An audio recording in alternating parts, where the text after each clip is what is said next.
Click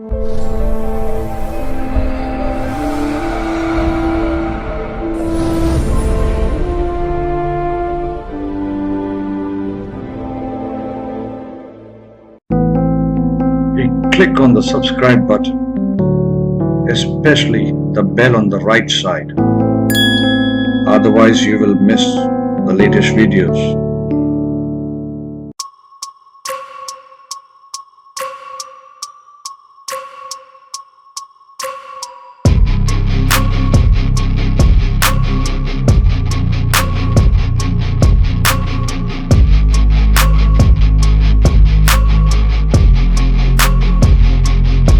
नमस्कार, सप्तऋषि astrology के YouTube channel में आपका स्वागत है।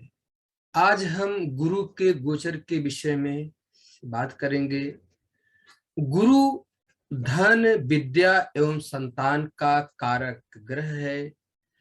गुरु कुंडली में सबसे शुभ ग्रह माना गया है, सबसे शुभ फल देने की क्षमता रखता है। इस बार गुरु का गोचर 13 अप्रैल 2022 को स्वयं की राशि मीन में गोचर करेगा, जो कि अप्रैल 2023 तक रहेगा। इस बीच में गुरु 28 जुलाई 2022 को बकरी होगा एवं 22 नवंबर 2022 को मार्गी हो जाएगा। गुरु का स्वराशि में गोचर करना बहुत ही शुभ है। जिन राशि या लग्नों से या शुभ भाव पड़ता है उनके लिए बहुत ही अच्छा है। वैसे गुरु जो है दूसरे, पांचवें, सातवें, नौवें और 11वें भाव में सबसे ज्यादा शुभ फल करता है। लेकिन मेरा जो अपना अनुभव है कि गुरु चूंकि एक शुभ ग्रह है, अतः लगभग थोड़ा बहुत कम ज्यादा जो है हर भाव में ये शुभ करता है। जैसे अष्टम का अगर हम देख लें कि अष्टम का गोचर गुरु के लिए धनदायक तो होता है, लेकिन हेल्थ के लिए नहीं उतना अच्छा होता है। द्वादश का अगर गोचर का गुरु का अगर हम देखें तो द्वादश भाव में गुरु होने से धन का बेशुभ कामों में होता है, या दूर की यात्राएं होती हैं, अच्छी यात्राएं होती हैं। तो इतना भी कोई हमने अशुभ नहीं देखा है। हाँ, लेकिन जो सबसे ज्यादा हमने अशुभ देखा है दसम भाव का गोचर। अगर चंद्रमा से गुरु दसम भाव में गोचर करता है, ऐसा जातक अगर व्यवसायी वर्ग है तो उसके लिए ज्यादा नुकसान हो सकता है, और जो जॉब में है उनके लिए उतना ज्यादा नहीं नुकसान होता है, थोड़ा बहुत होता है। लेकिन दसम का गुरु का गोचर का जातक यदि जिसकी जॉब मतलब है नहीं, मतलब जो बेरोजगार है उनके लिए रोजगार भी मिलता है। तो ये मेरा अपना अनुभव है, आप लोग भी इसको देख सकते हैं। तो आज हमारे बताने का मतलब है कि गुरु का गोचर शुभ है, और अगर दशा अंतर दशा भी अच्छी चल रही है या दशा अंतर दशा में गुरु चल रहा हो और गोचर भी अच्छा हो तो महत्वपूर्ण हो जाता है। तो जिसकी दशा अंतर या प्रत्यंतर चलता है उसका गोचर काफी महत्वपूर्ण होता है। तो जिनके लिए गुरु का गोचर शुभ है, उनकी दशाएं भी गुरु की ही चल रही हैं, तो उनके लिए बहुत अच्छा हो जाता है। लेकिन गुरु एक ऐसा ग्रह है, चाहे दशा अंतर दशा चले चाहे ना भी चले, तो भी जो है अपना एक रिजल्ट देने में सक्षम होता, अपना प्रभाव जो है देने में सक्षम होता है। लेकिन देखिए, गुरु का कोई भी ग्रह का गोचर हमें जन्म लगन से भी हमें देखना है, चंद्रमा से देखना है। लेकिन चंद्रमा से देखने के बरीता है, क्योंकि साढ़े साती भी तो हम चंद्रमा से ही तो देखते हैं। शनि की ढैया साढ़े साती तो चंद्रमा से ही देखते हैं, इसलिए चंद्रमा से देखने की बरीता है।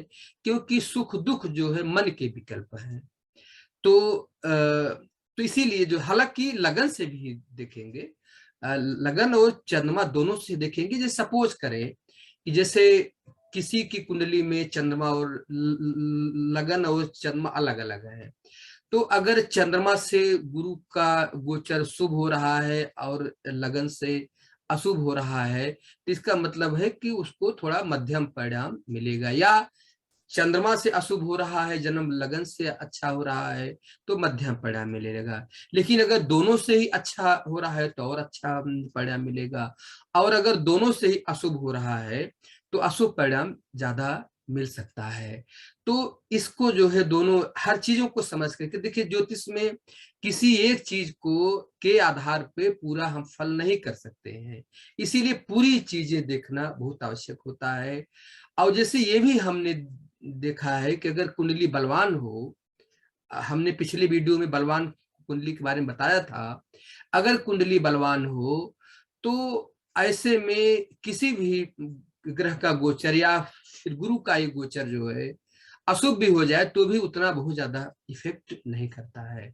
तो सब कुछ आपको देखना है, सब कुछ समझना है, लेकिन यहाँ पे आज हम केवल जो है गुरु के गोचर के विषय में बात करने वाले हैं। तो अप्रैल में ही 4 ग्रहों का परिवर्तन हो रहा है। इस बार ये बड़ा ये बहुत सालों के बाद ऐसा होता है कि जब गुरु, शनि, राहु, केतु जो कि एक राशि में 1 साल से ज्यादा रहते हैं, उनका बदलाव अप्रैल में हो रहा है। अब वो भी ऑलमोस्ट जो है 2 सप्ताह के अंदर, अप्रैल के 2 सप्ताह के अंदर जो हो रहा है, तो बहुत ही ये महत्वपूर्ण है। तो आइए हम देखते हैं कि गुरु का गोचर जो है किस प्रकार से हर राशि वालों के लिए फलदायी होता है। तो लेकिन हम फिर से हम बताएंगे, इससे आप राशि से वरीयता आप देंगे, लेकिन साथ में जन्म लगन को भी देखेंगे, दोनों से आप देख सकते हैं। मेष राशि वालों के लिए गुरु का गोचर द्वादश भाव में होने से आय व्यय में संतुलन बना करके चलें, दूर की यात्रा संभावित है, सेहत के प्रति सचेत रहें, आध्यात्मिक भावनाएं बढ़ सकती हैं, जमीन जायदाद की दिशा में किया गया प्रयास सफल हो सकता है, परंतु अति विश्वास से बचना होगा। वृषभ राशि का बहुत ही अच्छा है। वृषभ राशि के लिए गुरु इनकम भाव में जो है जा रहा है, यह धन धान समृद्धि बढ़ोतरी के लिए अच्छा है, मान सम्मान पर प्रतिष्ठा के लिए अच्छा है। यदि वृष राशि के लोग जो है कोई नया काम कर रहे हैं तो उसमें उनकी उन्नति संभव है, दाम्पत्य जीवन सुखमय रहेगा। अतः आलस्य को त्याग करके अपने प्रयासों में जुट जाएं। मिथुन राशि के लिए अगर देखें तो दशम का गुरु आजीविका में समस्याएं उत्पन्न कर सकता है, खास करके व्यवसायी वर्ग को जो है यथास्थिति बना करके चलना है। मैं तो मतलब यही कहूंगा कि अपनी हानि को बचाएं, अपनी हानि को बचाएंगे तो फायदा तो होगा ही। तो अतः हानि को बचाना मतलब कोई ऐसा बड़ा निर्णय जो रिस्की हो, जो जोखिम वाला हो, ऐसा कोई निर्णय जो है ना ले तो अच्छा है, या दूरगामी हितों को ध्यान में रख करके ही फैसला लें। तो समझ बूझ करके जो है मिथुन राशि के जो व्यवसायी वर्ग है उनको निर्णय लेना चाहिए। जिनकी आजीविका है, जिनका मतलब कि नौकरी पेशा वर्ग के हैं, उनको थोड़ी वो समस्याएं आ सकती हैं, अतः वो लोग सामंजस्य बना करके अपने अधिकारियों से, सहकर्मियों से सामंजस्य बना करके चल सकते हैं। लेकिन जो लोग बेरोजगार हैं उनको रोजगार की प्राप्ति हो सकती है, संभव है। कर्क राशि, कर्क राशि वालों के लिए आय व्यय में मतलब कि आय में बढ़ सकती है, आय मतलब धन का लाभ बढ़ सकता है, समृद्धि बढ़ सकती है, आध्यात्मिक भावनाएं फलीभूत हो सकती हैं, यात्रा देशाटन के योग बनेंगे, दूर की यात्राएं भी संभव है, धन मान प्रतिष्ठा में वृद्धि के योग है, पारिवारिक जीवन सुखमय रहेगा, और कुछ जो है घर परिवार में मांगलिक एवं शुभ कार्य की योजना बन सकती है। सिंह राशि का अष्टम में जो गुरु जा रहा है वो धनदायक तो है, लेकिन सेहत के लिए मध्यम फलदायक है। तो देखिए यहाँ पे ये ध्यान रखना है कि जिसका अष्टम में जा रहा गुरु, अगर उसकी दशा उशा ना ठीक हो या मार्केट चल रहा हो, उनको ज्यादा ध्यान में रखना है। तो हाँ, लेकिन इसमें अचानक धन लाभ भी मिल सकता है, हानि भी हो सकती है। अतः महत्वपूर्ण निर्णय समझ बूझ करके ले, जोखिम युक्त कार्यों से बचे, जिससे कि आपके धन हानि से आप बच सकें। अस्थाई धन संपदा में बढ़ोतरी के योग है, वाहन सुख की प्राप्ति हो सकती है। कन्या राशि का सप्तम का गुरु शुभ है, पारिवारिक जीवन सुखमय रहेगा, व्यापार व्यवसाय में उन्नति के योग हैं, रुके हुए कार्य धीरे धीरे पूर्ण हो सकते हैं। गुरु का यह गोचर धीरे धीरे आपको उन्नति के मार्ग पे ले जाएगा और बहुत दिनों से जो अवरोधित कार्य थे वो धीरे धीरे हल हो सकते हैं। और आपको, अगर आप व्यवसायी वर्ग हैं तो आपको नए अनुबंध की प्राप्ति हो सकती है। अगर आप जो है नौकरी पेशा वर्ग में हैं तो आपको पद प्रतिष्ठा मिल सकती है या स्थान परिवर्तन भी हो सकता है। जो अविवाहित हैं उनके लिए विवाह हो सकता है। तुला राशि, तुला राशि वालों के लिए छठे भाव का गुरु का गोचर होने से उनके काम में संघर्ष बढ़ेगा, परंतु दसम भाव पे दृष्टि होने से अंततः जो है मतलब जो उनका मेहनत परिश्रम है या संघर्ष है वो सार्थक जो हो सकता है। अतः सूझबूझ से निर्णय ले और अपने सेहत के प्रति सचेत रहें, वाद विवाद से बचें। वृश्चिक राशि, पंचमस्थ गुरु धन विद्या संतान के लिए शुभ है, नौकरी पेशा एवं व्यवसाय वर्ग की धन धान में वृद्धि के योग हैं, संतान संबंधित शुभ परिणाम की प्राप्ति संभव है, विद्यार्थी वर्ग को किया गया परिश्रम सार्थक हो सकता है, पारिवारिक जीवन सुखमय रहेगा। धनु राशि, चतुर्थ भाव का गुरु होने से घर परिवार की चिंताएं रहेंगी, वाणी की सौम्यता बनाए रखें एवं बर्थ के बाद विवाद से बचें। वाहन की प्राप्ति हो सकती है, परंतु माता के सेहत के प्रति सचेत रहें। कोई ऐसा कार्य ना करें कि जिससे बाद में पछतावा हो। मकर राशि, तृतीय भाव का गुरु मध्यम फलदायक है, अतः आय व्यय में संतुलन बना करके चलें और लोगों से सामंजस्य बनाए रखें।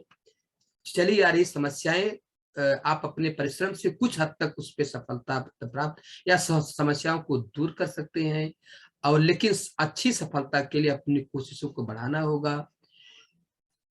व्यर्थ की भागदौड़ संभव है। कुंभ राशि वालों के लिए दूसरे भाव का गुरु धनदायक है, वाणी की सम्यता लाभ दिलाएगी, सेहत के प्रति सचेत रहे, मान सम्मान प्रतिष्ठा में वृद्धि संभव है, दूरगामी निर्णय लेकर के काम करना हितकर रहेगा। मीन राशि, मीन राशि में ही गुरु का आगमन होने से शुभ है, महत्वपूर्ण कार्य पूर्ण होने से आत्मविश्वास बढ़ सकता है, लेकिन जल्दबाजी या भावुकता में कोई निर्णय ना लें और घर परिवार का सहयोग प्राप्त होगा।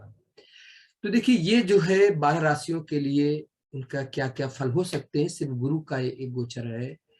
ज्योतिष कर्म फल सिद्धांत पर आधारित होता है। आज जो हम कर्म करेंगे वही आने वाले समय का भाग्य बनता है। अतः हम ऐसा कह सकते हैं कि ज्योतिष वह पथ बताता है जिस पथ पे चल करके हम अपना भाग्य बढ़ा सकते हैं, दुर्भाग्य को कम कर सकते हैं। अतः जिनके लिए गुरु का गोचर शुभ है उनके लिए भी हम उपाय हम आगे हम बताने वाले हैं। वो अगर इन उपायों को करते हैं उनके लिए और अच्छा परिणाम होगा। जिनके लिए अशुभ है उनके लिए भी ये उपाय हैं, वो अगर ये उपाय करते हैं तो उनकी समस्याएं धीरे धीरे दूर हो सकती हैं और वो भी अच्छे परिणाम प्राप्त कर सकते हैं। पहला उपाय, बड़ों की सेवा करें, माता पिता की सेवा करें, बड़ों का आशीर्वाद लें और सबका हेल्प करें, परोपकार करते रहें। दूसरा जो है, गाय को रोटी खिलाएं या गाय को रोटी में गुड़ और चने की दाल मिला करके दे सकते हैं। तीसरा जो है, हल्दी या केसर का तिलक माथे पर लगाएं। चौथा जो है, चाहे गायत्री मंत्र का जप करें, ओम नमो भगवते वासुदेवाय का जप करें या विष्णु सहस्रनाम का पाठ करें। इनमें से जो भी अच्छा लगे आप कर सकते हैं या इन तीनों को चाहे तो आप कर सकते हैं। अगला जो है, गुरु के 19,000 वैदिक मंत्र का जप कराएं। तो ये जो है गुरु का उपाय है, आप इसको करके आप शुभ लाभ ले सकते हैं। तो ये हमने गुरु के गोचर के विषय में हमने बात किया। अच्छा अगर आपको लगे तो इसको लाइक और शेयर करें। अगर कहीं कुछ हमसे भूल हुई हो तो क्षमा करें। धन्यवाद। नमस्कार।